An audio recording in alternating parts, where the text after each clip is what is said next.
आहे आणि तो सगळ्यांसाठी म्हणजे जे इथे बसलेले आहेत त्यांच्यासाठी तर आहे, तर भारतामध्ये अन्य अनेक वर्षांपासून जे राहत आहे तो आदिवासी जागतिक आदिवासी क्रांती दिवस म्हणून आपण हे करतोय आणि तो जागतिक आदिवासी दिन म्हणून ज्या वेळेस जगाने मान्य केलं की ह्या दिवसाची सुरुवात कुठेतरी झाली पाहिजे, कारण त्यामागचं महत्त्वपूर्ण होतं ज्या समाज व्यवस्थेने ह्या संपूर्ण जगाची रचना केली, ज्या समाज व्यवस्थेचा भाग जो आदिवासी समुदाय आहे त्या समाजाचं एक वेगळं महत्त्व, त्यांच्यामुळे निर्माण झालेल्या अनेक गोष्टी या जगासमोर कशा आल्या पाहिजेत आणि त्यांचं वेगळं अस्तित्व, म्हणून या आदिवासी दिवसाची सुरुवात झाली.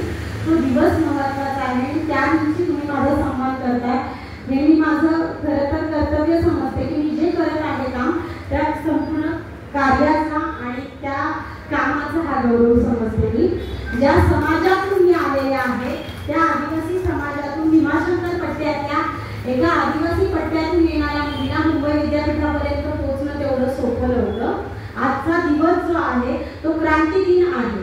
ज्या स्वातंत्र्य लढ्यामध्ये अनेक क्रांतिकारकांनी स्वतःचं आयुष्य पणाला लावून समाज व्यवस्थेला घरदार वाऱ्यावरती सोडून समाज व्यवस्थेच्या रचनेसाठी आणि समाज न्याय व्यवस्था, समान समाज व्यवस्था समाजामध्ये प्रस्थापित करण्यासाठी आणि भारतावरती असणारं कोणाचं तरी जे काही राज्य होतं त्या इंग्रज सत्तेविरुद्धचा लढा जो उभारला तो हा आदिवासी जंगल लढ्यांमधून उभारला गेला. त्या सगळ्यांना आजचा दिवस खरं तर समर्पित आहे आणि त्याचमुळे आजचा जो विषय आहे ज्या संतांचा उल्लेख आपण करतो त्या संत कबीरांच्या माध्यमातून त्यांना एक समाज सुधारक म्हणून मी खरं तर आजच्या दिवशी आणि त्यांचा अभ्यास करत असताना ज्यावेळेस विषय मांडायचा आहे त्यावेळेस एक समाज सुधारक म्हणून आपण त्यांच्याकडे पाहिलं पाहिजे, कारण त्यांनी त्यांच्या डोळ्यांमधून फक्त प्रेम भावना व्यक्त नाही केल्या तर माणसाला माणूस म्हणून जगण्यासाठीची जी गरज आहे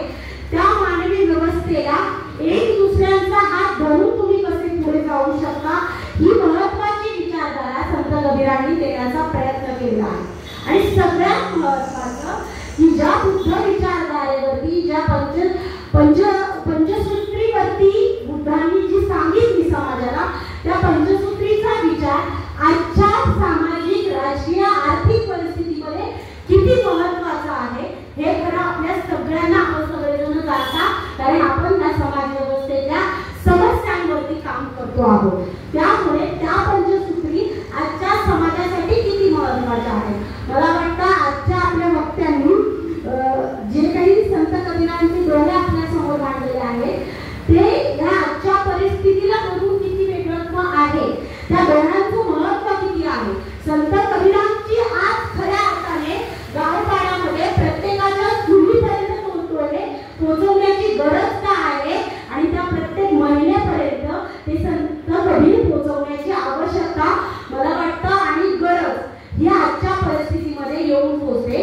14व्या शतकामध्ये ज्या समाज व्यवस्थेने ज्या समाज सुधारकांनी हे संपूर्ण कार्य मांडण्याचा प्रयत्न केला, ज्या धर्ममार्तंडावरती किंवा कर्मकांडांवरती त्यांनी त्या काळात टीका केली की आजही तेवढ्याच परिस्थितीवरती अवघड आहे, कारण ज्या वेळेस एका अंधश्रद्धा निर्मूलन व्यवस्थेवरती काम करणाऱ्या व्यक्तीचा बळी ज्या वेळेस जातो आणि त्याला ज्या वेळेस आज तागायत न्याय मिळू शकत नाही, दिवसाढवळ्या गोळ्या ज्या वेळेस घातल्या जातात का तर तुम्ही ज्या व्यवस्थेची पूजा करताय की ज्याच्यामुळे सर्वसामान्य लोकांचं शोषण होत आहे हे सांगणाऱ्या समाज सुधारकांनी हे सांगणाऱ्या लोकांवरती ही राजकीय व्यवस्था, ही सामाजिक व्यवस्था आणि ही आर्थिक व्यवस्था नेहमीच वार करत आलेली आहे.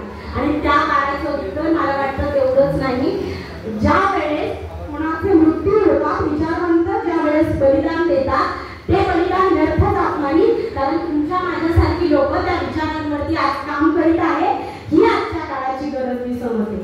संत कबीरांनी सांगितलेल्या सगळ्यात महत्त्वाच्या ज्या गोष्टी आहेत त्या सगळ्यात महत्त्वाच्या गोष्टींमध्ये त्यांनी पर्यावरणाकडे पाहण्याचा दृष्टिकोन जो आहे तो देखील त्या काळात सांगितला.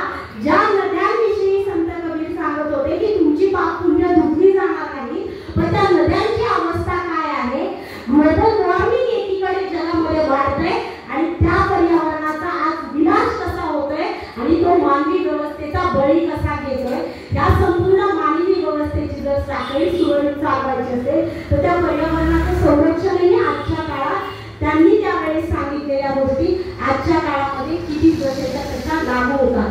जल, जंगल, जमीन आणि पाणी या सगळ्यांचं संरक्षण आजच्या व्यवस्थेमध्ये मला वाटतं आज आपण आदिवासी क्रांती दिवस साजरा करत असताना या सगळ्या समस्यांवरती बारकाईने विचार करण्याची गरज आहे. फक्त मिरवणुका काढल्या म्हणजे मी त्या माझ्या क्रांतिकारकांना खरी मानवंदना ठरत नाही. ती मानवंदना एव्हाच ठरते की त्या जमिनीवरचे हक्क तुमचे कसे हिरावून घेतले जातात. वन हक्क कायद्याची 2006 पासून जी सुरुवात झाली त्या वन हक्क कायद्याच्या अंमलबजावणीसाठी या आदिवासी समाजामध्ये किंवा ज्या ज्या भागामध्ये महाराष्ट्रामध्ये वन हक्क कायद्याची कशी पायमांडणी होते. ज्यावेळेस सार्वजनिक वनदावे केले जातात त्या सार्वजनिक वनदाव्यांची कशी पायमांडणी केली जाते किंवा ते कसे नाकारले जातात, वैयक्तिक वनदाव्यांवरती कशी नाकारले जातात. सर्वसामान्य आदिवासी व्यवस्थेतला जो माणूस आहे तो तेवढ्या शिक्षण व्यवस्थेपर्यंत पोहोचलेला नाहीये. आज पहिली पिढी आमच्यासारखी विद्यापीठांपर्यंत जाऊन पोहोचते आणि ती पहिली पिढी ह्या समाज व्यवस्थेची धुरा मला वाटतं त्यांच्या हातात आहे की बाबा आम्हाला मिळालेले अधिकार ज्या डॉक्टर बाबासाहेब आंबेडकरांनी ह्या समाज व्यवस्थेला जे संविधान दिलं ते संविधान आजच्या व्यवस्थेला दिवसाढवळ्या दिल्लीमध्ये ज्यावेळेस जायला गेलं त्यावेळेस ही सत्ताधारी जी वर्ग आहे तो सत्ताधारी वर्ग या समाज व्यवस्थेतल्या या देशातल्या 90% लोकांसाठी काम करणारा नाहीये हे आपण समजलं पाहिजे. डॉक्टर बाबासाहेबांनी अजून एक महत्त्वपूर्ण विचार मांडला होता की मी हे संविधान तुमच्या हातात देतो, ते चांगलं की वाईट हे ते चालवणाऱ्या लोकांवर ठरणार आहे. त्यामुळे हे संविधान कोण चालवते याच्यावरती त्याची प्रतिमा ठरणार आहे. आणि मला वाटतं त्या संविधानाच्या माध्यमातून राजकीय व्यवस्था चालवण्याची, सामाजिक आणि आर्थिक व्यवस्था चालवण्याची गरज आहे. आणि तीच गरज मला वाटतं मार्क्स ज्या वेळेस विचार मांडतो, भांडवल हा जो ग्रंथ मांडतो, तो भांडवल हा ग्रंथ ज्या वेळेस लिहिला गेला त्या काळाची परिस्थिती आणि आत्ताच्या परिस्थिती या परिस्थितीचा आपल्याला कुठेतरी तुलनात्मक दृष्टिकोनातून विचार करण्याची गरज यासाठी वाटते. कारण मी एक राज्यशास्त्राची विद्यार्थी म्हणून त्या काळामध्ये मार्क्सने रक्तरंजित क्रांतीचा केलेला उल्लेख आणि आजच्या परिस्थितीमध्ये सामाजिक रचनेमध्ये तरुण व्यवस्थेपुढे मार्क्सने दिलेली विचारधारा वर्ग संघर्षाचा संघर्ष जो आहे, वर्ग संघर्षाच्या आधारावरती जो संघर्ष उभा करायचा आहे तो जास्त महत्त्वाचा आहे. कार्ल मार्क्सने जे कॅपिटल मांडलं ते जगामध्ये सगळ्यात जास्त लोकांनी वाचला गेलेला ग्रंथ म्हणून गिनीज बुक ऑफ रेकॉर्ड मध्ये त्याची नोंद झालेली आहे. त्यामागचं कारण आहे की जो आर्थिक व्यवस्थेचा अभ्यास करतो, जो आर्थिक रचनेवरती देश उभा करण्याचा प्रयत्न करतो त्याला हे भांडवल वाचलं जास्त महत्त्वाचं आहे. म्हणजे राजकीय व्यवस्थेतल्या ज्या संकल्पना आहेत त्या सर्वसामान्य माणसाला समजावून सांगण्यासाठी कार्ल मार्क्सने त्या काळामध्ये त्या देशामधल्या परिस्थितीच्या शोषणाच्या विरुद्ध उठवलेले आवाज त्या परिस्थितीला लागू होत असताना आत्ताच्या परिस्थितीमध्ये आपण ज्या समाज व्यवस्थेचा भाग आहोत त्या समाज व्यवस्थेमध्ये ज्या कामगारांची अवस्था आहे, मुंबईतून उठलेल्या गिरणी कामगारांची स्थिती आज काय आहे हे तपासण्याची गरज मला वाटतं कार्ल मार्क्सच्या भांडवल या ग्रंथाच्या दृष्टिकोनातून जास्त महत्त्वाची ठरते. आपण ज्या भागामध्ये राहतो कल्याणमधल्या ज्या MIDC मधून उभे राहिलेल्या कंपन्या होत्या त्या बंद पडण्याच्या स्थितीमध्ये आहेत. अनेक कामगारांच्या नोकऱ्या केलेल्या आहेत. 4 श्रमसंहितांच्या माध्यमातून कामगारांवरती होत असलेल्या त्या काळ्या संहितामधून या शासन व्यवस्थेने अंमलात आणण्याचा प्रयत्न करते. अशा व्यवस्थेला हे भांडवल आणि हा ग्रंथ जो आहे त्यांनी ज्या शोषणाच्या भूमिका मांडल्या की क्रांतीची धुरा कामगार सांभाळे व त्याचं नेतृत्व करत असताना शेतकरी वर्ग सुद्धा क्रांतीचा तेवढाच मोठा भाग होईल. तो ह्यासाठी तरुण विद्यार्थी या क्रांतीच्या व्यवस्थेमध्ये संपूर्ण रचनेमध्ये वैचारिक विचारधारेमध्ये पुढे असतील ते ह्यासाठी की त्यांना या समाज व्यवस्थेतल्या समस्यांची जाणीव आहे. आज भारतीय व्यवस्थेमध्ये नवीन शैक्षणिक धोरण 2020 राबवलं गेलेलं आहे. त्या नवीन शैक्षणिक धोरणाचा आमच्या शिक्षण व्यवस्थेतल्या जिल्हा परिषदाच्या शाळेंचा आज नुकसान झालेलं आहे. ज्या प्रायव्हेटायझेशनच्या माध्यमातून शिक्षण देण्याचा प्रयत्न झालेला आहे म्हणजे आमच्यासारखे विद्यार्थी जे विद्यापीठापर्यंत स्कॉलरशिपच्या बेसिसवरती जाऊन पोहोचतात, त्या स्कॉलरशिप शिष्यवृत्त्या संपवण्याचं काम या नवीन शैक्षणिक धोरणाने केलेलं आहे. त्यामुळे ज्या वर्ग संघर्षाची आपण गोष्टी करतोय तो वर्ग संघर्ष त्या काळातला आणि आत्ताच्या काळातला जो आमच्या शिक्षण व्यवस्थेवरती घाला घालतोय, ती शिक्षण व्यवस्था, ती कॉर्पोरेट धार्जिक राजकीय व्यवस्था आज आपल्याला किती महत्त्वपूर्ण आहे किंवा त्यांच्यावरती वैचारिक आंदोलनात्मक विचारधारेतून लिखाणाच्या माध्यमातून हल्ला करण्याची गरज का आहे आणि आपल्या हातातलं हत्यार जे आहे ते फक्त आणि फक्त मतदान आहे. आपल्याला ज्या भारतीय राज्यघटनेने कोणत्याही धर्म, जाती, लिंगविहीन जो मतदानाचा अधिकार दिलेला आहे, तो मतदानाचा अधिकार मला वाटतं या राजकीय व्यवस्थेने कुठेतरी त्याची गळेचेपी करते आहे आताची राजकीय व्यवस्था. आणि त्याच्यासाठी आपल्या सगळ्यांना मला वाटतं काम करायचं आहे. आपण सगळेजण ज्या समाज व्यवस्थेचा भाग आहोत, मी ज्या ग्रामपंचायतीमध्ये काम करते, स्थानिक स्वराज्य संस्थांमध्ये जात असताना मार्क्सने सांगितलेलं कॅपिटल आणि मी ज्या स्थानिक स्वराज्य संस्थेमध्ये काम करते आज सरपंच म्हणून, तिथे जागतिक स्तरावरती 9 गोष्टींसाठी म्हणजे 9 थीम ठरवलेल्या आहेत. सस्टेनेबल डेव्हलपमेंट गोल ठरवलेला आहे जगाने.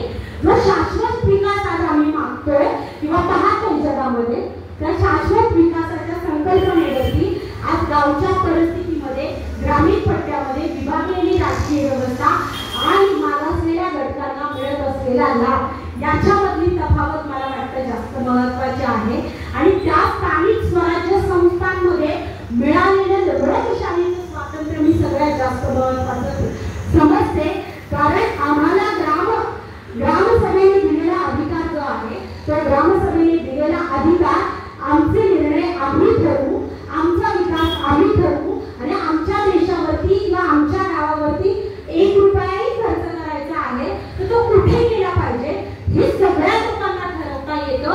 हा एवढा मोठा अधिकार ग्रामसभेच्या माध्यमातून, अधिकारांच्या माध्यमातून, कायद्याच्या माध्यमातून आपल्याला मिळालेला आहे. आणि 73-84 घटना दुरुस्तीने जे काही बदल मला वाटतं स्थानिक स्वराज्य संस्थांमधून केलेले आहेत ते जास्त महत्त्वाचे आहेत. पण तिथे गरज आहे की शिकलेल्या लोकांनी तिथे जाऊन काम करण्याची. सरपंच म्हणून काम करत असताना येणारे अनुभव आणि त्याच्यामध्ये पडत असलेली सामाजिक चळवळीची भर मला वाटतं जास्त महत्त्वाची आहे. या सगळ्या स्तरावरती अजून एक गोष्ट आहे की कबीर आणि मार्क्स यांच्यात तुलना कधीच होऊ शकत नाही. कारण प्रत्येक जण आपापल्या सामाजिक रचनेमध्ये त्या काळातल्या सामाजिक, आर्थिक, राजकीय परिस्थितीमध्ये काम करत होते आणि प्रत्येक जण शोषणाविरुद्ध काम करत होते मात्र. आणि ते शोषण आजच्याही 21व्या शतकामध्ये 90% लोकांचं जर शोषण होत आहे तर ते शोषण आज आम्हाला थांबवण्यासाठी काही लोकांनी का असेना पुढाकार घ्यावा लागेल. त्यावेळेस महात्मा ज्योतिराव फुल्यांनी घेतला, सावित्रीबाई फुल्यांनी घेतला आणि या समाज व्यवस्थेतली कामं जी आहेत किंवा सामाजिक समस्या ज्या आहेत त्या सोडवण्यासाठी त्यांच्यावर होत असलेले हल्ले बाजूला सारून त्यांनी केलेलं काम मला जास्त महत्त्वाचं वाटतंय. आणि तेच काम तुमच्या आमच्या माध्यमातून मला वाटतं पुढे जाईल. आणि आजच्या दिवशी हा जो सत्कार आहे तो मी खरं तर माझ्या समाजाला अर्पण करते, माझ्या कुटुंबाला अर्पण करते. कारण हा पुरस्कार माझ्या कुटुंबाच्या माध्यमातून, म्हणजे एका महिलेला काम करत असताना कुटुंबाला जोपर्यंत पाठिंबा मिळत नाही, समाज जोपर्यंत मागे उभा राहत नाही आणि एक मोठी शक्ती जी चळवळीची माझ्या मागे आहे त्या चळवळीच्या शक्तीला मी अर्पण करते. कारण त्यांच्या माध्यमातून मला काम करण्याची ताकद मिळते. कारण आम्ही जिथे आहोत, ज्या परिस्थितीमध्ये आहोत, लढा तेवढा सोपा नाहीये. तो लढा आपल्याला फक्त आणि फक्त विचारांच्या माध्यमातून लढायचा आहे. तो विचार आपल्या मुलांपर्यंत म्हणजे 0 ते 6 वयोगटापर्यंत तिथून आपल्याला कामाची सुरुवात करावी लागेल. ज्या RSS वरती आपण नेहमी टीका करतो पण त्यांचं काम 1925 पासून सुरू आहे आणि त्यांनी ह्या वर्गातल्या 0 किंवा लहान मुलांचा जो किशोरवयीन गट आहे त्यांच्यावरती काम केलेलं आहे. आज इंजिनियर झालेला अमेरिकेतला RSSचा समर्थक त्यांना लाखो रुपयाची पुरवणूक करतो आहे. पुरवठा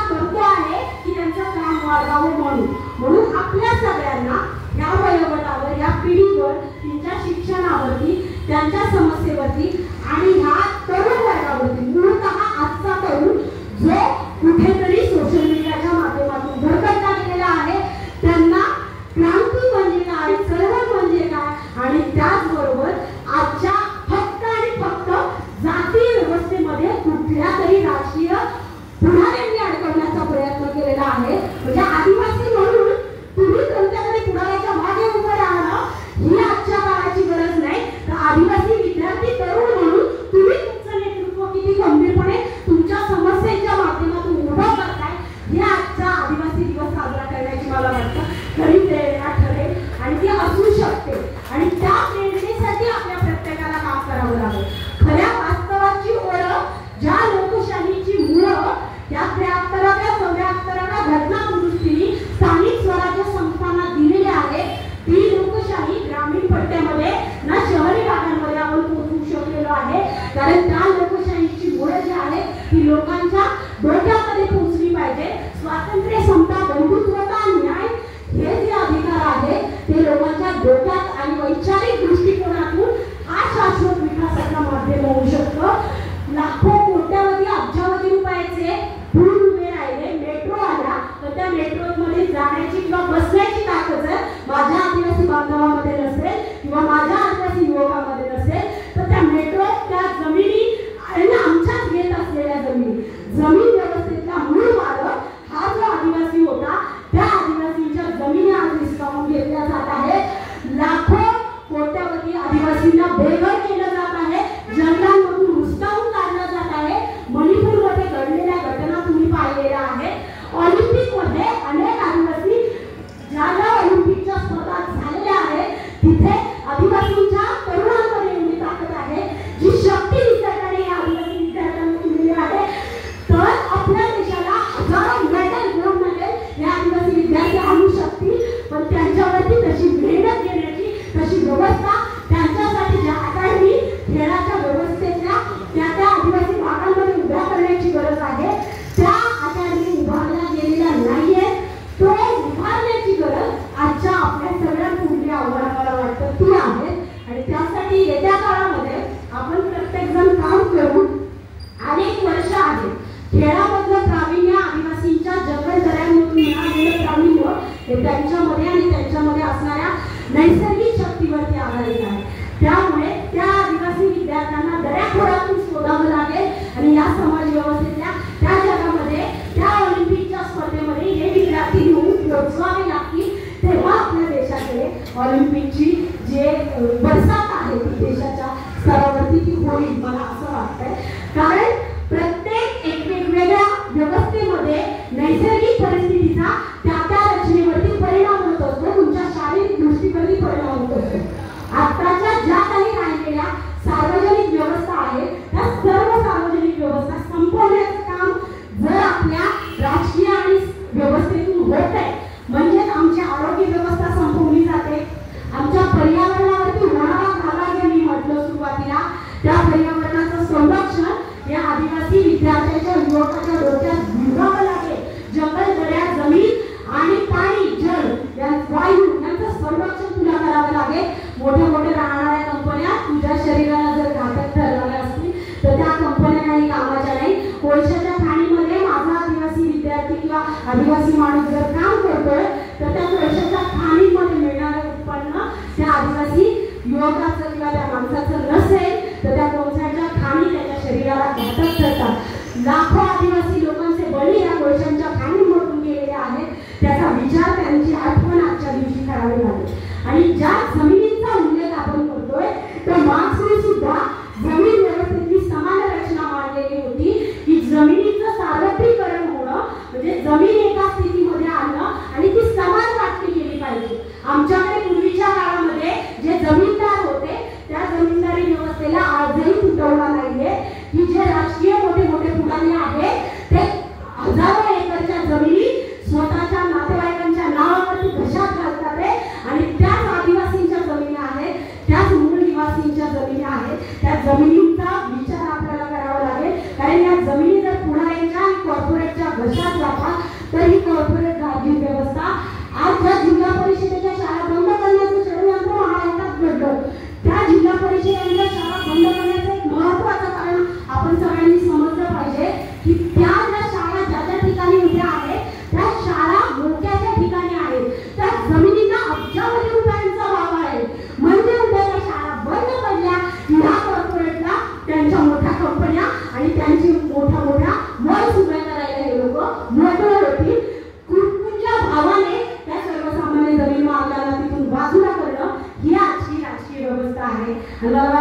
आजचा दिवस यासाठीच महत्त्वाचा आहे. या सगळ्या प्रश्नांवरती विचारमंथन व्हावं, त्या विचारमंथनाच्या माध्यमातून हा आदिवासी दिवस साजरा व्हावा, त्या क्रांतिकारकांनी दिलेल्या बलिदानाचा विचार व्हावा आणि त्याचबरोबर आपल्या ह्या लढ्यामध्ये 2014 नंतर ज्या ज्या लढ्यांच्या स्तरावरती ते शेतकरी दिल्लीच्या सीमेवरती बसलेले त्यांनी दिलेलं बलिदान असेल, त्याचबरोबर आपल्या बाँड्रीवरती ज्या सैनिकांचं बलिदान केलं त्यांचं बलिदान आजच्या दिवशी आपल्याला लक्षात घ्यावं लागेल.